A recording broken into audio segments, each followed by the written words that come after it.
Hi, so this is Laura's Sewing School, Laura Workala, and on the YouTube channel Sew Ingenious.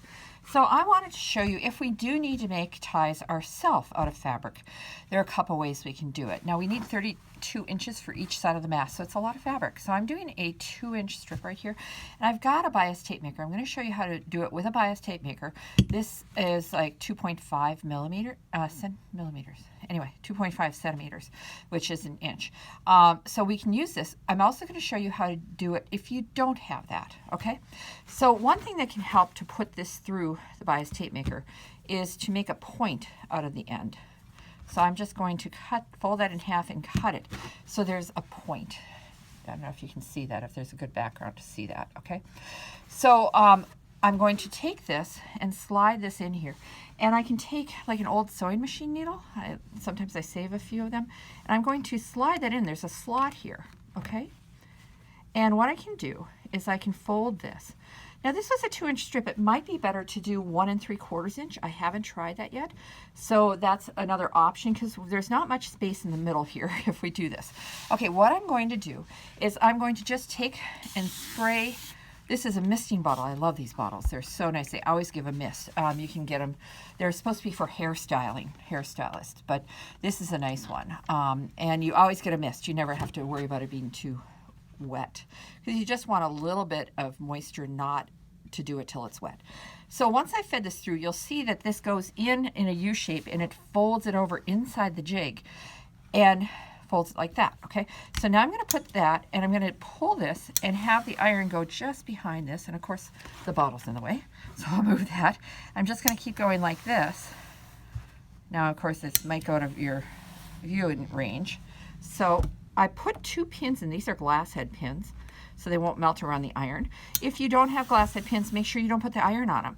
Now, some people might say, I have those little common pins, but you may scratch the base of your iron, so you may want to just not go over them, okay?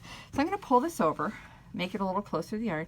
I can put pins in here to hold it there, so as I pull this, it doesn't pull the strip across the table. And make sure I spray the rest of that. Just a light mist again. So then I'm going to just pull this. Now this will bunch up sometimes, so I often have my fingers sliding that out. I'm going across the grain of the fabric, which has some give to it when you're dealing with quilting fabric. I go right off the end like that. And you'll see that I get this really even, nice even strip, okay? Now, I want to fold this in half. Now, if these meet in the center, it's going to be hard to fold it in half. We actually want to fold it in half unevenly. So I may try this with a slightly narrower strip. You know, but anyway, I'm not going to set these right on top of each other. I'm going to have a little bit of space between the 2 edges. Now, if you look here, you can maybe see it because this is pink and this is, you can see her legs right there. Here that matches up, but you see there's just a little space. It's not right on top of each other. It's a little offset. That's how bias tape is usually made. And this is going to want to, because the edges are meeting in the middle, it's going to make it a little harder to do this. So let's just do this. And the bottle's getting in the way again of my cords. This is my gravity feed iron, so it has a heavy cord and a tube for water to come from a tank on the wall. I love this iron. Oops.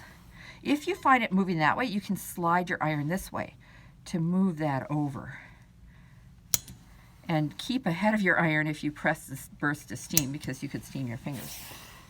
Now we've got a nice binding like that. Now, if you do not have the that particular jig like I do, what you can do is that you can take and fold this in half and match these edges. Okay, you can even put a couple pins in here if you want. When I do this, I'm going to match those edges exactly right now to give myself a line to fold the other edges into. So we're going to fold it, open it up, fold the edges inward, and then fold it back down again. But we're not going to actually do it on that line. I wonder if I should offset this a little bit. That might be a good idea. Oh, here we go. I'm going to experiment on the go. That's not very nice to you, is it? I don't know. We're all just trying to get everything done as quickly as we can for the masks for medical personnel during the coronavirus pandemic. So do the best we can. So I'm going to offset this a little bit, so maybe it'll make it easier to offset it when we're folding it in, not quite in half. Okay, now if you open this up, you'll be able to see, I don't know if you can see with the shadows here, but there's a crease. You know, you can see how it's like a V shape, you know. So what I can do in this case is I can fold this toward this crease right here, okay? And I'm not going to pull on it terribly hard. Ooh, watch out, it's hot. Pull your hand away when you're going to use the steam button. Okay, so I'm going to go to one side first. I'm not going to go quite to the crease. I'm just going to be shy of the crease. Like, because if I go right to the crease, when you fold it inward,